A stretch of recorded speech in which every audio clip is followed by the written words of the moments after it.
Hello everyone, welcome to this session of Textbook Super Coaching. This is me Tulika, your UGC NET Paper 1 faculty, and these are the timings of my free live sessions on YouTube, Textbook app, YouTube, English channel. So learners, don't forget to like, share and subscribe to our channel. अगर आप भी text book super coaching platform पर नए हैं, UGC net set JRF की तैयारी कर रहे हैं, असिस्टेंट प्रोफेसर बनना चाहते हैं, पीएचडी के एग्जाम्स क्लियर करना चाहते हैं, तो हमारे चैनल को ज़रूर से कर लीजिए सब्सक्राइब। और for any important subscription based courses आप इस नंबर पे कांटेक्ट कर सकते हैं।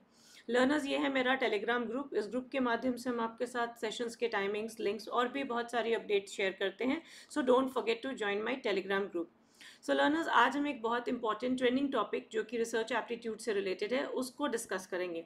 रिसेंट एग्जाम्स में ही वो दो बार क्वेश्चन पूछा जा चुका है, तो उसके जो ऑप्शंस हैं उनको हम अच्छे से कवर कर लेंगे ताकि ये जो अगस्त में एग्जाम होने वाला है उसमें भी ये क्वेश्चंस आ सकते हैं। जैसा कि आप जानते हैं कि इस बार चांसेस यही है कि हमारे ऑनलाइन एग्जाम्स वापस से होंगे, सीबीटी मोड में होंगे, तो ये ऐसा टॉपिक है जो कि आसानी से वी कैन एक्सपेक्ट कि आ सकता है, और इसके सारे ऑप्शंस आप जान लेंगे तो आपका ये कॉन्सेप्ट बिल्कुल क्लियर हो जाएगा। सो हम आज कवर करेंगे trending topic of research aptitude by means of PYQs। So ये क्वेश्चन आया था, identify the term that refers to a post study interview in which all aspects of studies are revealed, reasons on the use of deception are given and the participants questions are answered। तो उस शब्द की पहचान कीजिए जो एक अध्ययन के बाद साक्षात्कार को संदर्भित करता है, जिसमें अध्ययन के सभी पहलुओं का पता चलता है, वंचना के उपयोग के कारण दिए गए होते हैं और प्रतिभागियों के प्रश्न के उत्तर दिए गए होते हैं। सो यहाँ कुछ टर्मिनोलॉजीज यूज किए गए हैं। If you can see, deception term use किया गया है, डीसेंसिटाइजिंग यूज किया गया है, डी ब्रीफिंग किया गया है, डी होक्सिंग एंड डिप्लॉइंग। तो इन टर्म्स का क्या मतलब होता है और उसको हम रिसर्च में पोस्ट स्टडी इंटरव्यू के कंटेक्स्ट में कैसे करेंगे, तो पहले हम इन क्वेश्चंस को सॉल्व करेंगे और उसके बाद इससे रिलेटेड कंसेप्ट को समझेंगे। तो इस क्वेश्चन का सही आंसर होगा डी ब्रीफिंग, यानी कि विनिदेशन। तो debriefing is the term जो कि एक पोस्ट स्टडी इंटरव्यू के लिए यूज़ किया जाता है, जिसमें हम सारी स्टडी के बारे में, स्टडी से रिलेटेड, हमारी रिसर्च से रिलेटेड सभी बातों को बता देते हैं, उस स्टडी के पीछे का रीज़न बताते हैं, किसी तरह का अगर डिसेप्शन है उसका भी कारण बताते हैं, और पार्टिसिपेंट के जो भी क्वेश्चंस हैं उनको आंसर करते हैं। ठीक है, तो पार्टिसिपेंट्स के ध्यान में कोई भी क्वेरी होती है, कोई भी डाउट होता है, उसे भी सॉल्व किया जाता है डी ब्रीफिंग के समय। अब सारे ऑप्शंस का क्या मतलब होता है, we are going to cover that also.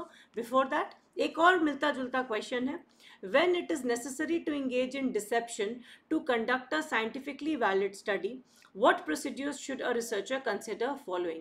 तो अगर बहुत ज़रूरी है कि आपको एज अ रिसर्चर आपको एक डिसेप्शन में इंगेज होना है, आप एक साइंटिफिकली वैलिड स्टडी करना चाह रहे हैं, बहुत ज़रूरी है, तो डिसेप्शन की भी ज़रूरत है, तो वैसे केस में रिसर्चर को किन किन चीज़ों पे ध्यान देना है, debriefing, dehoaxing, desensitizing, all of the above। So ये दोनों ही क्वेश्चंस प्रीवियस ईयर्स क्वेश्चन हैं और काफ़ी कनेक्टेड हैं, मिलते जुलते हैं, और यही 3-4 वर्ड्स बार बार यूज़ किए गए हैं। तो इसका मतलब क्या है, इसे रिसर्च के कैसे कॉन्टेक्स्ट में यूज़ करते हैं और उन सबका इंडिविजुअल क्या मीनिंग है उसको हम कवर करेंगे। But before that, the correct answer for this is all of the above. That means किसी भी साइंटिफिक वैलिड स्टडी में इंगेज होने समय एज अ रिसर्चर आपको इन सभी बातों को कंसिडर करना ज़रूरी है। अब समझते हैं कि इन सब टर्म्स का मतलब क्या है। But before we move ahead learners, हमारे फाउंडेशन बैच 2.0 की क्लासेस स्टार्ट हो गई हैं और आपको मिल रही हैं पूरी तरह से live classes for paper 1 and these subjects of paper 2। ये सब्जेक्ट्स आपके रिकॉर्डेड जाएंगे। Practice question, structured study material के साथ लेटेस्ट एग्जाम पैटर्न के लाइंस पे तैयारी होगी फ्रॉम फाउंडेशन। तो जितनी जल्दी आप ज्वाइन करेंगे उतना अच्छा रहेगा, क्योंकि जैसे आप लेट ज्वाइन करते हैं, क्लासेस आपकी मिस हो चुकी होती है और आपको वापस फिर उन्हें रिकॉर्डेड देखना पड़ता है। लर्नर्स, अभी we are having even a UGC NET cashback programme, कि अभी अगर आप इनरोल होते हैं दिसंबर एग्जाम के लिए और आप रीनेट एग्जाम देते हैं जो कि अगस्त में कंडक्ट किया जाएगा, और आपने अगर उस एग्जाम में जेआरएफ क्वालिफाई कर लेते हैं तो आपकी पूरी की पूरी फ़ी रिफंड हो जाएगी। अगर आप नेट भी क्वालिफाई करते हैं तो 80% आपकी फ़ी रिफंड हो जाएगी। इसके साथ एक और एडिशनल फीचर है कि आपको फ्री मेंटोरशिप प्रोग्राम में आपका इनरोलमेंट हो जाएगा, जहां आपको गाइडेंस दिया जाएगा कि आगे आपने कैसे करना है, आपने पीएचडी कैसे टेकअप करनी, वो सब रिलेटेड गाइडेंस दी जाएगी। बट ये ऑफर जो है इट्स ओनली फॉर स्टूडेंट्स जो कि री नेट यानी कि री जून एग्जाम के लिए अपियर कर रहे हैं।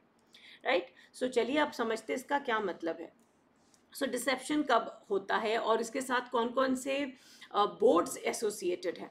तो deception occurs as a result of investigators providing false or incomplete information to participant for the purpose of misleading research subjects.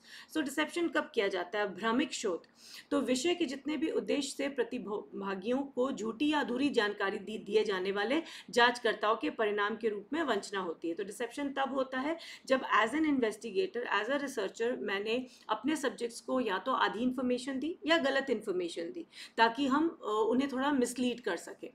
Investigators में मिसलीड और ओमिट इन्फॉर्मेशन, या तो रिसर्चर आपको दूसरा डायरेक्शन गलत दिखाते हैं या कुछ इंपॉर्टेंट बातों को पूरी तरह से ओमिट कर देते हैं रिसर्च के पर्पस के लिए।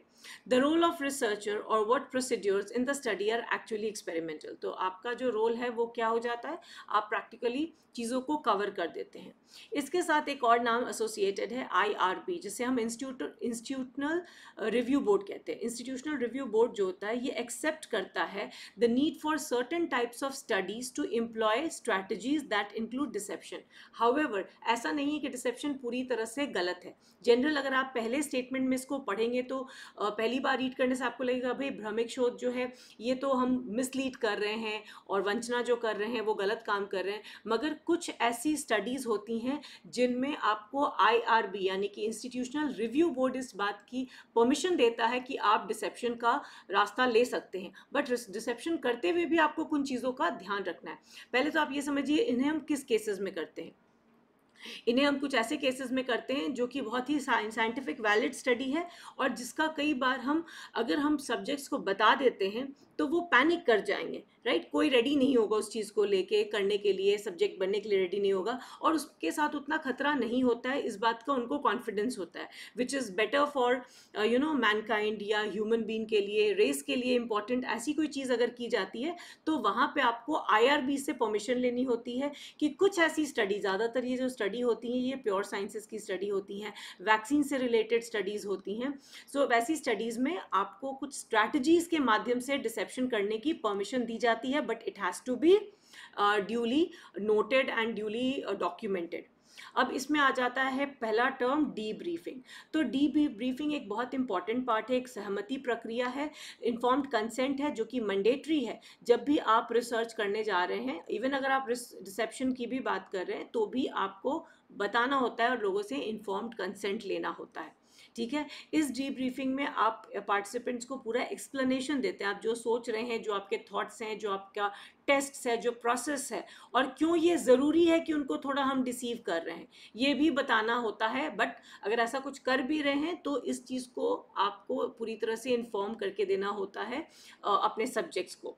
गोल of debriefing is to correct the unethical nature of deception. So deception को जो नेगेटिव टर्म में हम जनरली ले रहे हैं उसकी नेगेटिविटी को हटाने के लिए हम डी ब्रीफ करते हैं कि ऐसा अगर किया जा रहा है तो इसके पीछे का कारण क्या है, और ऑनेस्टी के साथ आपको ये बताना होता है कि studies about and correcting any problems. कोई अगर ऐसी कुछ गलती है जिसको सुधारना चाहते हैं तो it is been done in order to improve certain things, तो ये बता के ही की जाती है।